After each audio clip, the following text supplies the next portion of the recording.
I'm Amy Stummy, and I am the coach at the Maryland Association of CPAs and BLI. And it is my pleasure to introduce to you Rachel Druckenmiller, SIG's Director of Wellbeing. As the Director of Wellbeing at SIG, Rachel supports companies to engage and connect their employees in meaningful ways so that the company can actually become an employer of choice.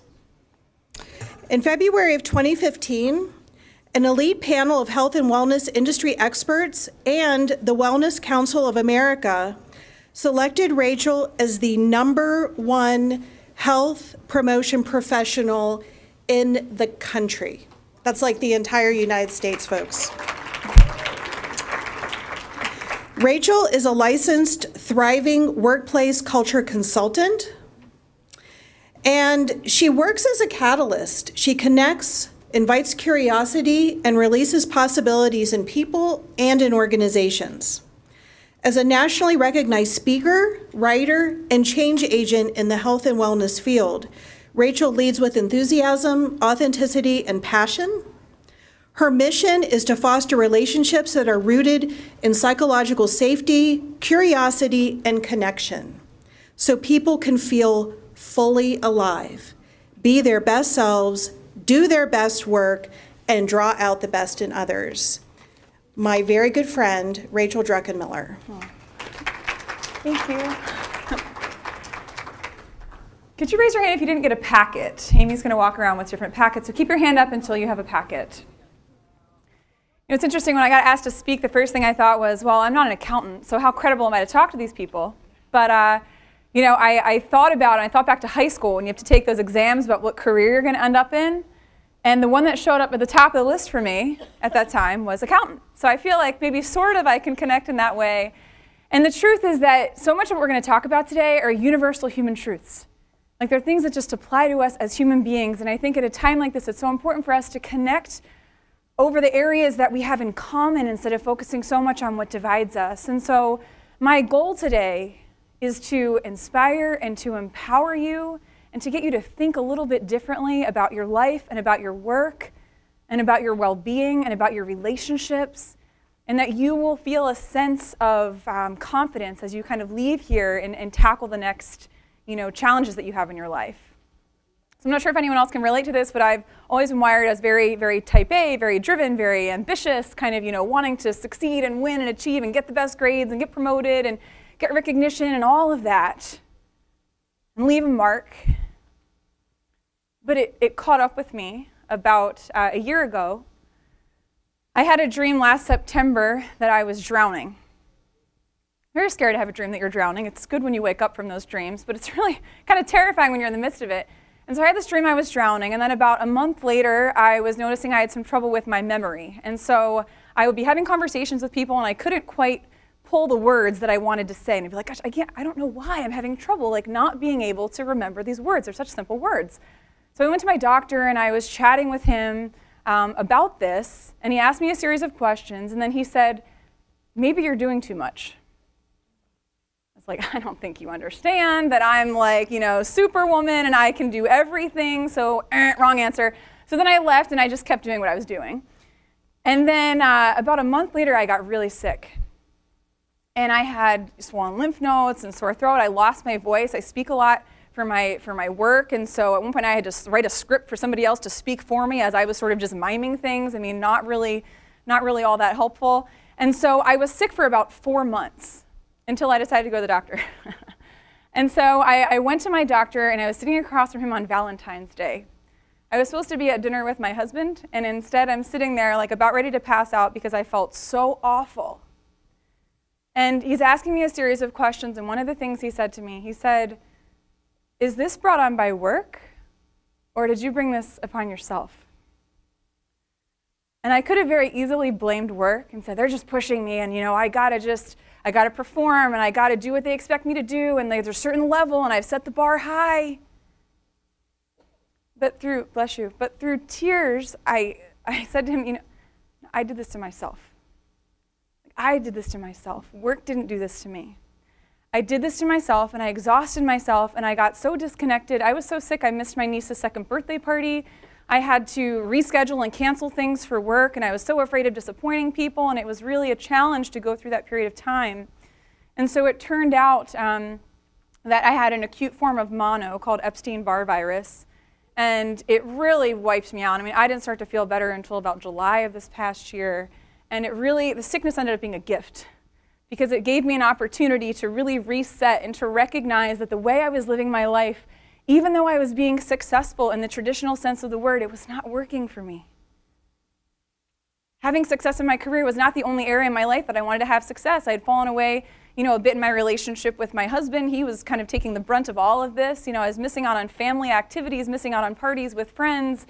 I was just living this really kind of almost like depressed, 6 months. And it was really difficult. And I was like, this is not how I want things to be. I don't want my life to look like this going forward. And I realized this is that you cannot serve from an empty vessel. And so we think about being future ready. Yes, all the things we're learning about technology and all the changes in the industry, all that stuff is really important. It's important to know that stuff. But if we're not taking care of ourselves, none of that's going to matter. I thought it was so important that, gosh, if I was out, the world was going to fall apart. But people were fine. People were fine. Things got rescheduled. It was okay. Nothing major happened as a result of it. That was negative. People understand. They were forgiving. But we've got to start taking care of ourselves. And the other thing that I want to emphasize here is that we cannot remain as we are if we expect to become what it is that we're meant to be. We can't do it. And so I had to recognize, that wasn't working. And so what do I want to do differently so that my life across all these areas can truly look different? So I'm going to ask you today to be open. Some of the stuff we're going to talk about is, going to be probably different than maybe what you'd expect to hear. But I really want you to just be open to it and to be honest with yourself. It is so hard sometimes to be honest with ourselves, isn't it? In those moments where we just want to deny it. I was denying to my doctor, nope, you are so wrong. And then a month later, he was so right, I just kind of had to acknowledge that. And so I want us to be open to that today. So we're going to look at B3, these 3 different areas. We want to focus on being curious, being connected, and being intentional. And all of you have a packet, and so I love to take notes. If you don't want to take any notes, you don't have to write anything in that packet. I'm not collecting it and grading it. But it's there for you to use, and so we're going to have different activities we're going to do, and so if you want to take notes, by all means, feel free to do that. So the first is to be curious. Some of you may be familiar with the tale of the blind men and the elephant, where they all come up to the elephant, right? And the first one touches the tail and says, oh, it's a rope. The next guy next to him says, oh, no, it's not a rope. This touches the leg. This is a trunk. This is a tree. And the next guy comes along and says, oh no, as he touches the trunk, he says, no, this is a snake, actually. It's not a tree, it's not a rope, it's a snake. And then somebody else comes along and touches the tusk, and he says, no, you know what, I found out exactly what it is. It's a spear. Somebody way up top touches the ear, says it's a fan, and then somebody's on the side, he says it's a wall. And so often what we do, right, is we take our perspective and we think that is the perspective, that is the only option. We only know part of anything, right? None of us knows all of everything. And so it's really important when it comes to curiosity that we recognize that we have limitations, that we have blind spots, that we don't know everything. But that if we want to be successful, that we have to be open to the fact that somebody else might have part of the solution and we don't have it all. So curiosity is about noticing without judging. It's about being, open to encouraging exploration. And when we take the mindset of curiosity, we can be so much more effective at problem solving and at connecting with other people. Because as soon as we think we have the answer, right, how shut down do we become? We know the thing, no one else knows. That's not a very pleasant person to be around, not a very effective person to be around. And so we want to focus on what can we do to actually be more effective. And it starts with us being aware. So when we run into something that's maybe confusing or frustrating or challenging, instead of making assumptions or going about the problem the way we always have, we want to ask questions. We want to be curious. I have the opportunity in my job to interview CEOs of clients of ours, and I get some of their stories, and then I write, write open enrollment letters that go out to their employees. And so I get to talk to some really neat people. So for one particular company, this is a publicly traded company, And the HR team was kind of giving me the rundown on this guy, and they said, good luck, is basically what they said to me. So I was really excited to talk to him. So we get in this conversation, talking for about 20 minutes, and I come to find out that his father was raised in a Catholic orphanage and developed a really, really strong work ethic from a young age. And so he passed that down to his family, to his children.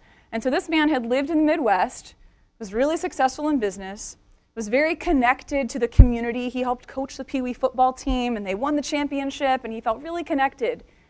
And then he got a job opportunity that was in Maryland. And so he made the choice to uproot his family and move to Maryland. And so I was asking him, I said, if it were just right, like if things were just right for you, like what would it look like? And I'll never forget what he said to me. He said, in a perfect world, it would be nice to have personal friendships in Maryland. This is a 65-year-old man who didn't have any friends. So he wasn't mean. Like, because I got curious, because they were making assumptions. He's just mean, right? He's just this mean old executive. Like, no, he's lonely. He's like crying out for help. He's lonely. He's desperate for connection. If you read headlines on like the Boston Globe and the Harvard Business Review, they're saying things like, you know what? Loneliness is a greater risk factor from a health standpoint to middle-aged men than obesity and smoking. Loneliness. And we're not talking about this, but so many people are struggling with this. And it's affecting their well-being, and it's affecting their performance, and it's affecting their ability to be a decent human to talk to, because let's be honest, we all deal with people that were like, man, I wish they'd be a little nicer, a little easier to deal with. And it's because we have people that are walking around with so much hurt, and everyone in this room is dealing with something. Every single person is dealing with something that maybe you hope no one knows about, but that is like a deep struggle that affects how you behave with people and affects how you interact. And so it's so important that we take a mindset of curiosity, especially as we first start meeting people, to drop the assumptions and to get out of our head, right? Because don't we do that? We're like, oh, I know this type. I know this kind of person. I know how they are. And then we have like a whole story written. We haven't even had a conversation with them. And then we engage based on the story we told ourselves. So like for the most part, we're living in like this fantasy land. We make up all this stuff in our head that never actually happens, right? Don't we do this? Anybody else do this? Besides, we make up stories about things that aren't actually happening, and we believe that they have come to be. And then in most cases, they never even happen. And then we sit there and we spend all this time worrying about we said something wrong and somebody didn't get back to us in the right way, or the email was really short and we're like, oh geez, or they gave us a look in a meeting, and like, we don't get curious, right? Do we? We just make assumptions, like they're out to get me, or I did something wrong, or And so it's really important that we start to do this. We start to focus on that. So I'm going to give you guys a series of a couple curiosity questions that you can bring back to your personal life and to your business. The first one is the question that I asked the CEO. If it were just right, what would it look like? If things at your company were just right, if your culture was just right, if your leadership team's communication style was just right, if the service delivery to your clients was just right, what would it look like? This is a question of curiosity. It opens people up to explore and to say what's on their mind. So if it were just right, what would it look like? In your own life, if your health were just right, what would it look like? If your relationship with your spouse were just right, what would it look like? With your kids, like we need to be asking ourselves this question, because this can tell us a lot. And it takes us away from making assumptions. A couple more questions. As you're facing any problem or any challenge, ask yourself these 3 questions. What's working? What could we do better? What could we do differently? So often we say, like, we have gripe sessions where people come in like, this is what's wrong, and this is what's not working, and this is what I don't like. It's sort of helpful to know that, but knowing what someone doesn't like doesn't really give you much information about what they might like. So it's way more effective to focus on what could we do differently? What could we do better? And then to start with what's right. It's so motivating. Gosh, what is working? What are we already doing well? What have we like mastered? What makes us different? And start with what's working. And then move on to these other 2 areas. What can we do better, and what could we do differently? The next 3 questions we're going to look at as we close out this section, you can bring back to your personal life. And you know what? You can do this to your relationships. Again, right? Like, think about your, maybe a significant other. What's working? So often we're like nag central, right? Like, don't do that. Like, most people have enough. They don't want somebody else bugging them about stuff they're not doing right. Focus on like, what is working? What could we do better? What could we do differently? So the next 3 questions. So often, tell me if you've had this experience. You're sitting in your desk or in your office or whatever, and someone just barges in or comes up to you and they just start having a conversation. Does this happen to anybody? Okay, yeah. They're not like, hey, is now a good time? Does anyone ever have that experience? Someone's like, hey, is now? Some people are considerate, right? Isn't that nice? And sometimes you can say like, no, now's not a good time. Isn't that a relief when you have an option? Yes, you want to give them your full attention. And if they just barge in and you're having a moment and now is not a good time, they didn't bother to ask you, they're not going to get the best version of you, right? But very rarely do we do this. So I would encourage you at work to start doing this. Before you just approach someone and assume that you can invade their space and their mind, is now a good time? And if now's not a good time, when's a good time? Give them the option. People love, don't we? Adults love control, don't we? So give that person control. Like, let go of that. The next question, and this is it's actually more of like a prompt. So as we're having a conversation, I'm going to pick on you because you're right here. So often when we have these conversations with people, right, someone tells us stuff, and then we're ready with our response or our defense, aren't we? Like, I'm already formulating what I'm going to say in my head. You're not done yet. You're not going to be done for 30 seconds, but I already know how I'm going to respond to you. And so we do this, right? We do this, okay, because I'm seeing heads nodding. Yeah, we do that. So imagine what would happen in the interaction if instead of doing that, they're talking to you. So we're having a conversation, and you share something with me, and then I say, okay, so let me see if I got that. And then I repeat back to you what I heard you say. How would that be for you? Like, awesome, right? To actually feel heard and listened to? What's that? Oh, okay. Well, we're going to postpone that. Thank you. Tech team. Okay. Yeah, so we want to focus on, okay, so then let me see if I got that. And then I repeat it back. This is called mirroring. My husband and I do this training to couples. Actually, we go around and we do couples communications training. Really, really useful. Do this with your spouse. You will surprise them. Wow. They're like, I'm being listened to. This is incredible. So let me see if I got that. And then repeat it back, what you heard them say. Really, really powerful. Almost no one, I would venture to guess no one, is doing that for that person besides you. And then the last thing to ask is there more about that? So they're sharing something with you, and then they get through the end, you mirror back, and you say, is there more about that? And these 3 questions are in your packet. Is there more about that? Because what do we typically say? When someone's talking to us and we want to be done with it, what do we say? Yeah, like, you done yet? Is that all? Can I go? Right? Like we're in prison? Like, no. Is there more about that? Oh my gosh. Just like watch the reactions of people as you ask them these questions. Like, this is a really great way to solidify relationships. So as a reflection, one of the things that you can do, and this is a really great kind of like take-home packet, to think of something right now you're worried about, or that's been a challenge for you that involves another person. This prompt is in your packet. What's a question you could ask them to get some clarification? Because so often, right, we go into these interactions, we have a frustration with someone, something doesn't make sense, we're confused, and we go into fantasy land and we tell the story about what happened, not actually happening, made up. And so it's really important in those situations to go to that person and ask them a clarifying question. Usually when we're anxious, it's because we're lacking information. And so that's one of the most important things that we can do. So that's curiosity. The second thing is about connection. Be connected with yourself and be connected with other people.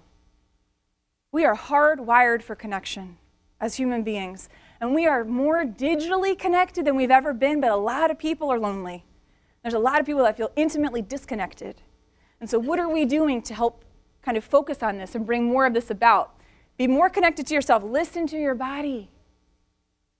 It'll whisper at you. It'll go louder. It'll go a little louder, and then go a little louder, and then it's going to be like, oh, mono, you're done. Like, that's what happens. Sometimes it's worse. Sometimes it's like a heart attack, and there's no second chance. Sometimes it's cancer. Like, you guys, our body is a machine. And if we overwork it and don't give it a break, it's going to shut down eventually. My expertise is in health and wellness. Are you kidding me? Like, I was so not remotely living all the things I was talking about. The second day after I got sick, I had to cancel a presentation about how to boost your immune system naturally because I was so sick. And the email to the client was so ironic that I was like, I can't believe this is the presentation I have to cancel. But I need to learn some things before I can come back and talk about this, apparently, because I am missing something. But again, really important, listen to the body. It's whispering. Maybe it's an ache or a pain, or maybe it's migraines, or maybe it's like some heartburn, or maybe it's like our energy's off, or we're fatigued. The body is so smart. It's trying to keep you alive all day, and we just get in the way all the time. We get in the way. And then we get mad at it when it doesn't do what we want it to. It's a machine. It has limitations. You can't do it all. Not right now. Maybe you can do it all, but you can't do it all at the same time. Have the mindset of an athlete. Anybody here, okay, I know we're in Maryland. I'm a Ravens fan. Does anyone here know anyone who's like a Patriots fan? Yes. Okay. Anybody? So the quarterback is Tom Brady. Anybody know anything about Tom Brady in terms of like his routines? What's that?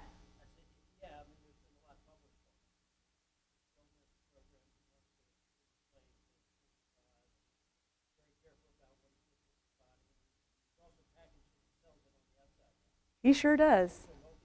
He's a wealthy guy. He's a smart guy, right? He figured out that like what he puts in his body makes a big difference. Most athletes are completely clueless that what they eat has any impact on their performance.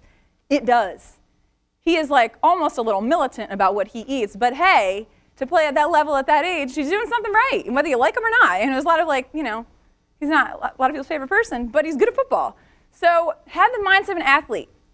Think like an athlete. Train like an athlete. You're a corporate athlete, right? Everybody here is a corporate athlete. Eat like an athlete and rest like an athlete. They recognize that their body is the vehicle that allows them to do their work. Well, guess what? Your body is the vehicle that allows you to do your work. A lot of it might be in your head, but I can promise you that if you're not feeling well, if you have low energy, you're not taking care of yourself, you are not performing at your highest level. You are absolutely not. And your brain requires a lot of energy from food and from movement and from rest. That if you are not giving your body what it needs, it will not perform at its highest level for you. And you will not be able to do the best work you can do, the most creative, the most innovative work that you could possibly do. So this idea of doing this, what I'd like you to do, there's actually little sticky notes on your table. So I'm going to collect these at the end. But I'd like you to think about, are there any apps that you use, any books that you've read, any podcasts that you listen to that have really helped you from a mindset perspective, this thinking kind of thing in terms of like, doing well in your job or in your life? Any books that you've read that have really been transformational for you? If there's like an app that you use that really helps you. So I just want you to, if anything comes to mind throughout the rest of the time, if you'll use these sticky pads to jot those down, and then when we're finished, if you guys wouldn't mind coming up and sticking them to this little board, and then we'll make sure that information gets sent out to everybody afterwards, so you kind of have a list of resources to go off of, and you can see, based on the people in this room, like, what are the things that they're using? What are your peers using in order to kind of support their mind and body? So you can do that. If you have something that comes to you 20 minutes from now, you can pick up one of those things. That's what they're there for, okay? So we want to think about movement. I'm going to think about 3 different things when it comes to being connected to the body. Moving, fueling, and resting. So movement. If you want to get up and walk around your table, you're welcome to do that. Everybody here, get up if you're not writing. Get up and just take a walk around your table. I mean, we sit all day, right? We sit all day. I'm going to keep moving while you guys are walking. I'm going to tell you about a study that was done. And they took a group of volunteers, and when you're done walking, you can sit down. They took a group of volunteers and they put them into 2 different groups. In one group, they said, you're going to walk for exercise. The other 50%, and if you want to stand up, by the way, and hang in the back of the room, that's fine. Stand up the rest of the time if you want to. They put one group and they said, this is the exercise group, and then the other group, they said, just go for a walk and take in the surroundings. And then what they did is they gave the participants a plastic bag and they said, thank you for participating, and they had a bunch of M&Ms. People could take however many M&Ms they wanted. Which of the groups do you think took more M&Ms? Raise your hand if you think it's the exercisers. Raise your hand if you think it's the nature walkers. The people who were the nature walkers took half as many M&Ms. Why do you think that might be? They got a natural endorphin. They enjoyed it. How often do we exercise because it's fun? Some people do. A lot of people don't. It's like, I gotta go to the gym, I gotta work out. It's like a chore. Okay, it feels like a chore. So since you just did work, you get a prize, right? Because we learned that when we're kids, right? You did work, you get a prize. The prize is lots of M&Ms. And so this is what happened. So we gotta recognize, like, we're not conscious of this. They had no idea that was being studied, but that's what was happening. So we gotta recognize, like, how can we move in ways we enjoy? I talked to a gentleman over lunch, and I was asking him about what he likes to do outside of work, and he told me that his wife got him into yoga. He was very resistant. He didn't want to do it for a really long time, but he's like, it really helps me kind of check out, and it really helps me just calm down and focus, and I never want to tell her she's right, but I do yoga 3 days a week now. So he found out, like, that's what works for him. So to really be honest with yourself, like, what do you enjoy? What forms of movement do you enjoy, and to pursue that? This fueling piece is also really important. I'm a health coach, and I spend a lot of time focusing on this aspect of how we fuel ourselves. And if you can remember nothing else about nutrition, eat food, not too much, mostly plants. People around the world who live the longest, this is what they do. We make it so stinking complicated. It's really not. We just don't want to do it. We got to be honest, right? We just don't want to do the things we know to do. We actually all know what to do. We just don't do it because we don't want to. So we got to be, really thinking to ourselves, has anyone seen one of these in real life? Like, there's an Oreo tree. Anyone like to see one of these in real life? But truly, I mean, if it's not growing on a tree or swimming in the water or like flying in the air or running around in a field, like, it's not going to be good fuel for you. It's just not. You want to perform at a high level, we got to focus on this. This is a very simple way of thinking about nutrition, how to organize your plate. Half of it's vegetables, a quarter's protein, a quarter starch. Done. Doesn't mean that you like never have a piece of pizza or never have like a burger. No, this is like not about perfection. This is just about, generally speaking, if we want to eat for energy, people that eat for energy eat like this. What's that? Get the vegetarian pizza. Get more veggies on it. Like if you can add color to your plate, add color. Again, we complicate it, so try to add in more of this stuff for fuel. Raise your hand if you go into a slight panic mode when you see this.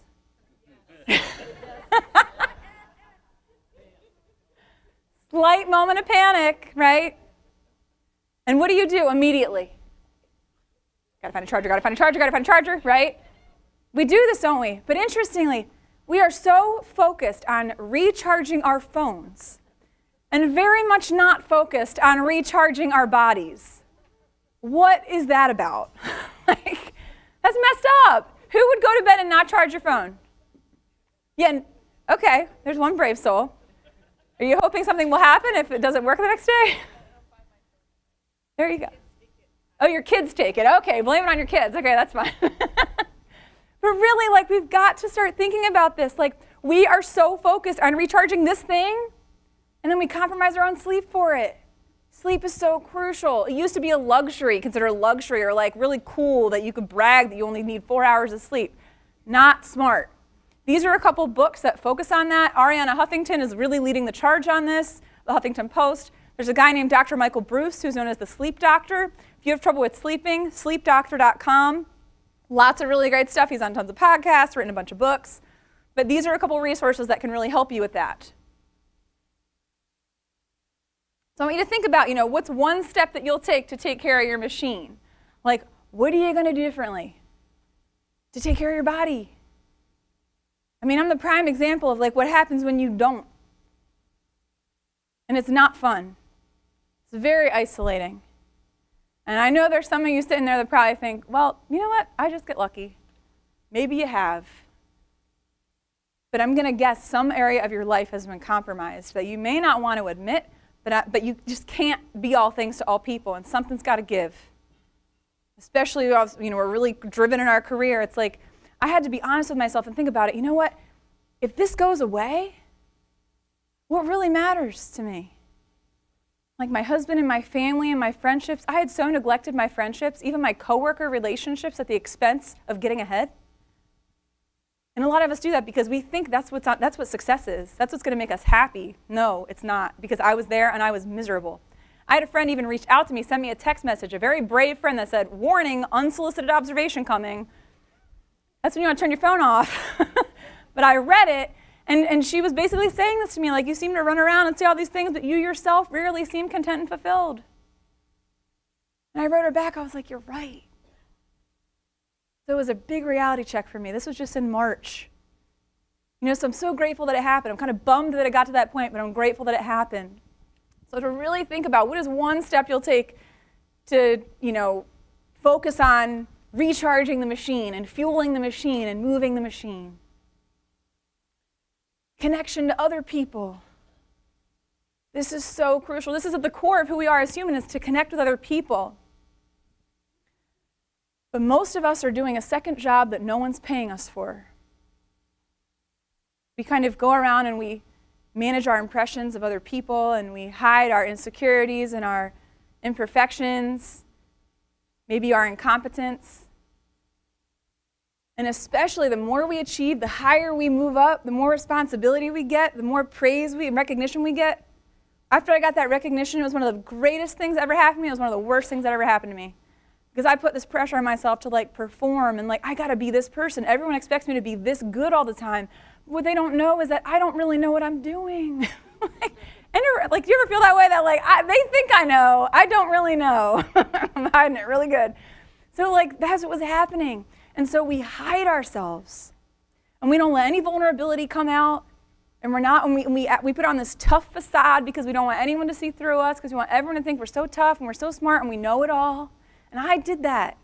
Not a really good way to win friends. And I was doing that, and it was affecting me in a really negative way. And a lot of us are doing this. And this is one of the single biggest resource drains that we're not conscious of, that we are spending so much time hiding who we are because we're afraid of what would happen if people truly found out what was underneath of us. We're afraid that if people saw who we truly were, that we wouldn't be worthy of acceptance and connection and love. And as fluffy as that sounds, it is true at the core of all of us that is what we want. That is what makes us come alive. That's why we're human. These are human things that we deny. We don't pay attention to them. As part of my reset this year, I decided to kind of remedy some of the relationships I had with my coworkers.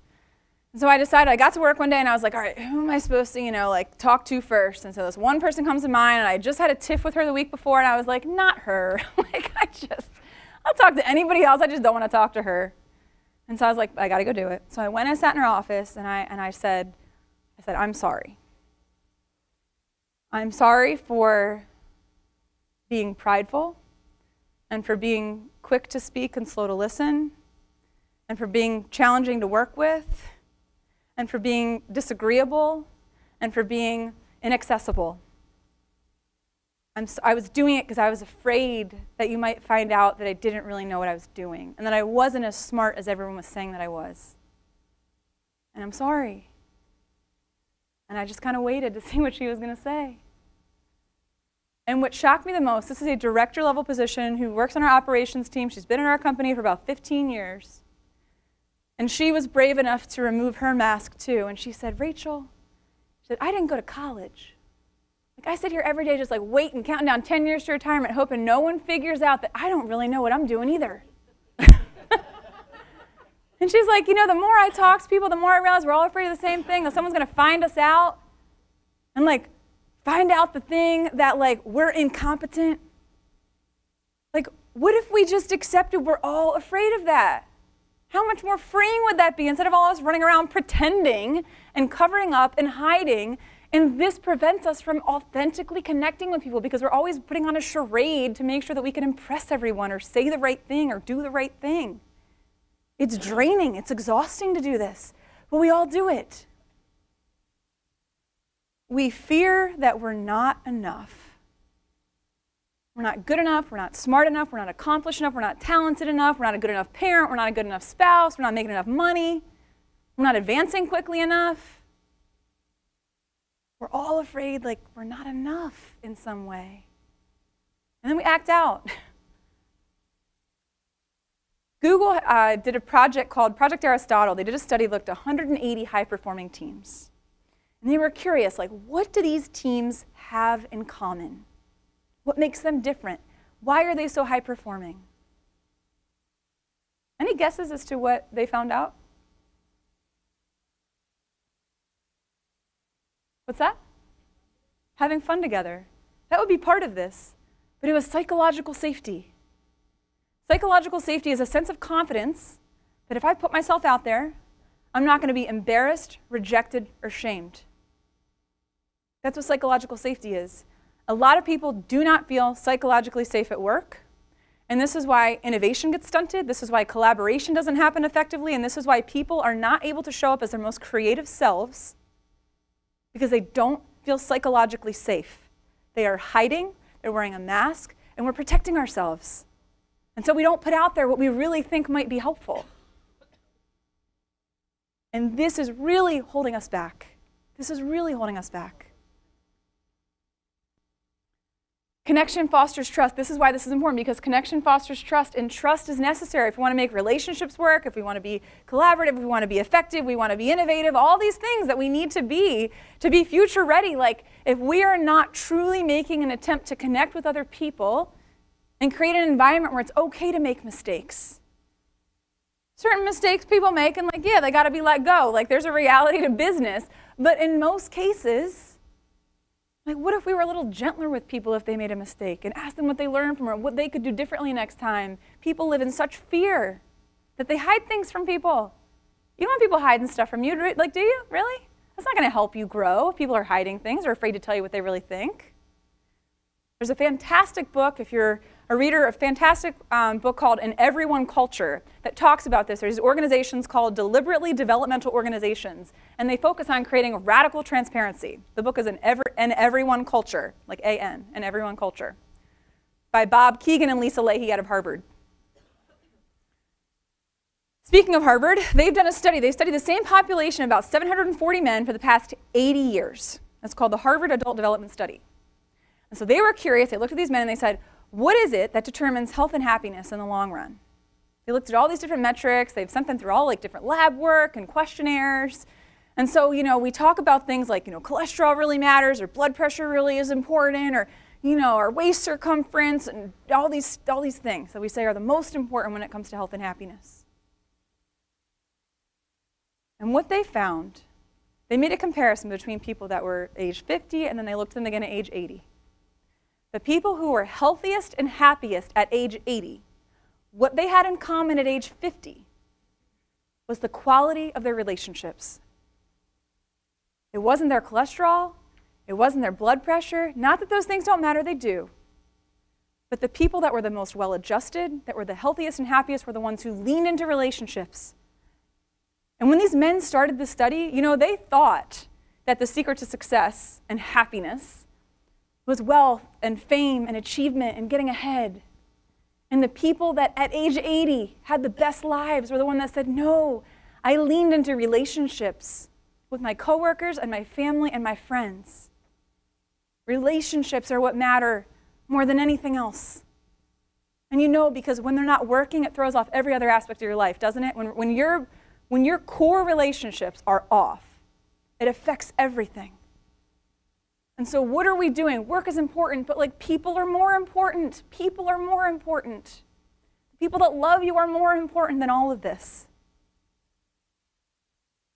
So a couple questions to ask yourself. I think this would be really important to do as a reflection, to think about who's in your tribe. This is also in your packet. Who's one person at work you feel safe with to be yourself? Who is one person outside of work that you feel safe with to be yourself? And we don't want to talk about these third people, but we need them. Who are the truth tellers? Who are the people in your life that send you the unsolicited warning observation text message and tell you what you don't want to hear, but need to hear? Who are those people? We need these kind of people in our lives. We need the people we have fun with. That is so important, right? Life is meant to be enjoyed, and we're supposed to laugh and, experience it and feel fully alive. But we also need people that we can just talk about the tough stuff with. My husband's in a small group of about 7 men that get together once a month, and they range in age from 30 to 60, and they talk about their marriages, and they talk about work, and they talk about kids, and they talk about infertility, and they talk about adoption, they talk about all this stuff. And they cry together, and they drink beers together, and they sit around a campfire and talk about stuff, and they probably do other stupid stuff that he doesn't tell me, but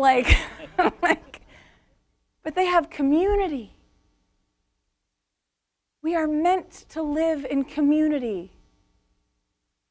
I've been like pretty introverted most of my life. But like we are still meant, I don't care how shy you are, you need people. You might just need one person, but you need somebody else besides yourself to spend some time with who can speak truth into you. Because that's where growth happens, right? When we have people that can be honest with us, that we can be safe with. We can say, I'm scared, I don't know, I feel like a total fraud. The people that can just encourage us and listen to us. We need these people. All of us need these people. So I'd encourage you to kind of reflect on that. Now, the last thing we want to do is to be intentional, right? We want to be curious, we want to notice without judging, we want to be connected, and we got to be intentional. Approach life with some intentionality. There was a study done by Gallup of about 10,000 people. Check out this question they asked them. What percentage of you had a positive interaction yesterday? So this is in a survey. And they asked people one of these questions, right? What percentage of people do you think, shout out some numbers, 0 to 100, what percentage of people you think said, yes, I had a positive interaction yesterday? 60, 45, 8, 50, 25, 90. We're like very optimistic about humans, and then we're like, no, I watch the news, I know people aren't so nice, right? Like,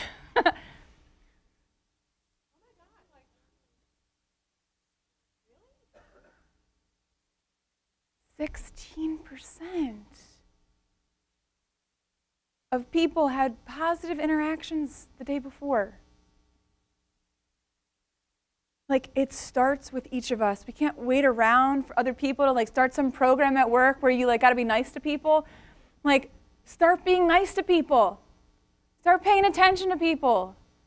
Start listening, authentically, really listening to people and creating space for people. I tell you, when I was at like that verge of my, like that burnout that I went through, I'd be in the hallway walking by, I'd just walk by, like they would know I was busy and that I couldn't be bothered. You ever had that experience? Like, I'm busy, I don't have time for small talk. And then I realized that really isolated me. And so now I've welcomed that back into my life. If someone stops me and wants to have a conversation, maybe it's 2 or 3 minutes, but it's another human. That human is more important than what's on your phone. Please, right? I mean, our phone, we are really tied to those things, right? But if you were walking by the other human, the human that is face-to-face with you is more important than the human that's in that phone. Put it down. When you walk by people, acknowledge them. One of my coworkers started doing this really powerful thing, starting a drive called Blankets for Baltimore, where they collect blankets and they make care packages to donate to the homeless in Baltimore. And the really cool thing about this is that I posted about this on Facebook, and yesterday I get a comment on my post that says, hey, we're looking to do some stories about organizations that are doing good in the community. I'm Chanel from ABC2 News. We'd love to do an interview with your company tomorrow. This was yesterday afternoon. So we had her come in today. We got the person who organized it all, and I was kind of listening in on the interview today, and Jess is the woman who organized it. And one of the things she said, you know what, the other day we went into the city and we were giving out these blankets, and there was one couple that was arguing with each other. We're kind of nervous to go up to them because we weren't sure, what it was about. And they were arguing because they were coming, and how many people walk by and don't even make eye contact with them? That don't even acknowledge their humanity. Like, everyone wants to feel like they matter. Everyone wants to feel like they're seen. Everyone wants to feel like they're known. Like, we all want to feel this stuff. We don't want to talk about it, right? But everyone wants to feel that way. And it was so powerful to hear her share this experience that they said, you're the first person that even looked at us today. We got to focus on being kinder to people. Everyone is craving this. People are craving this kind of connection. We don't choose the people we work with, right? Anybody else love The Office? I love them.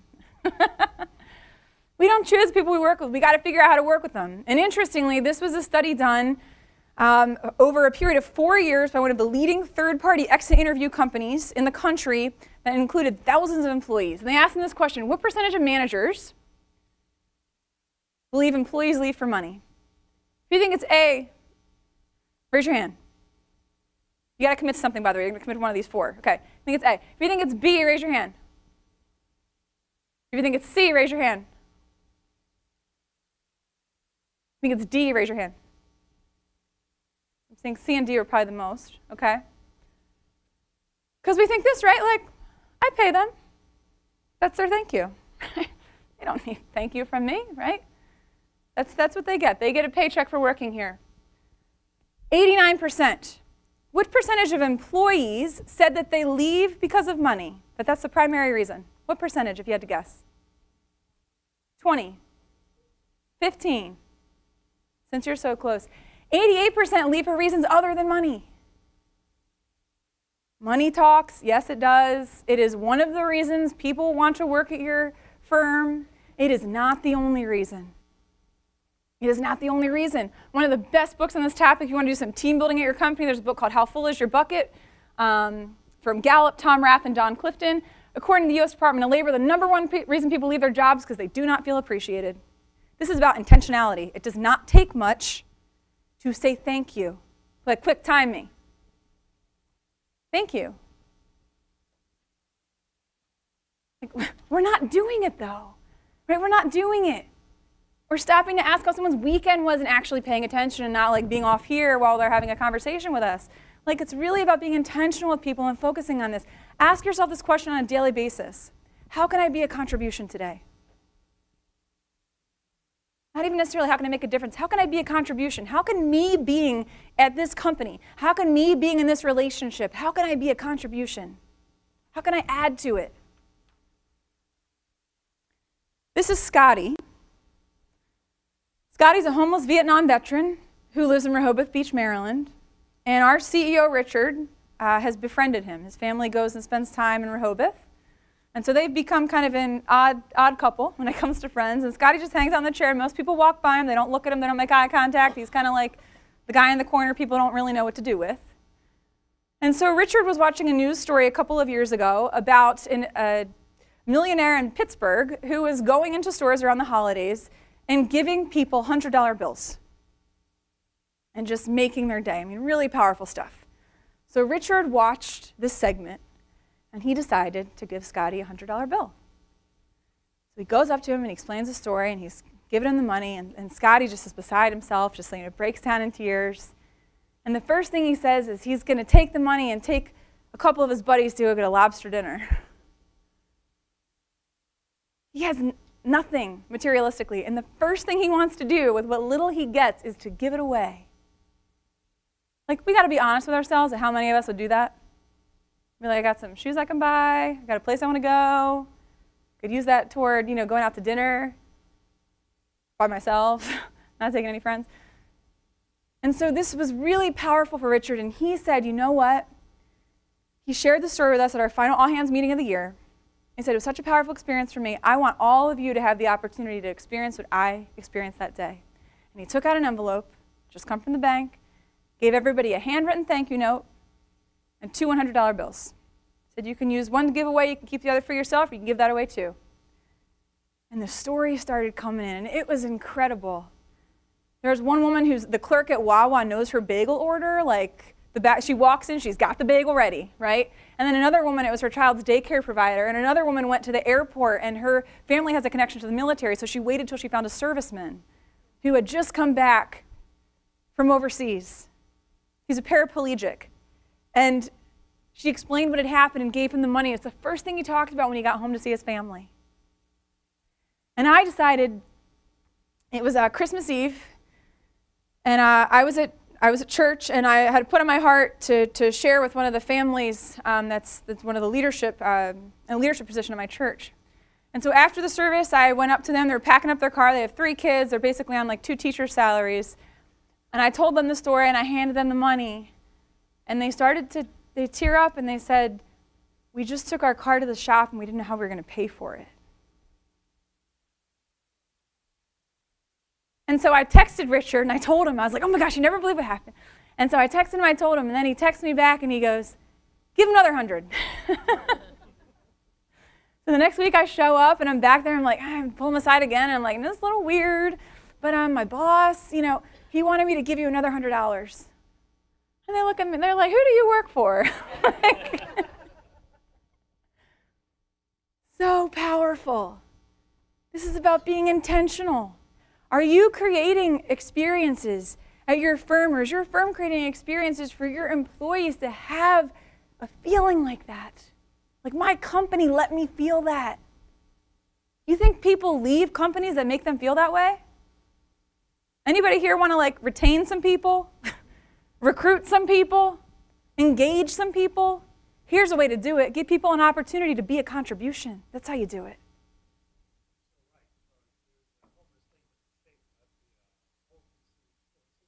Mm-hmm.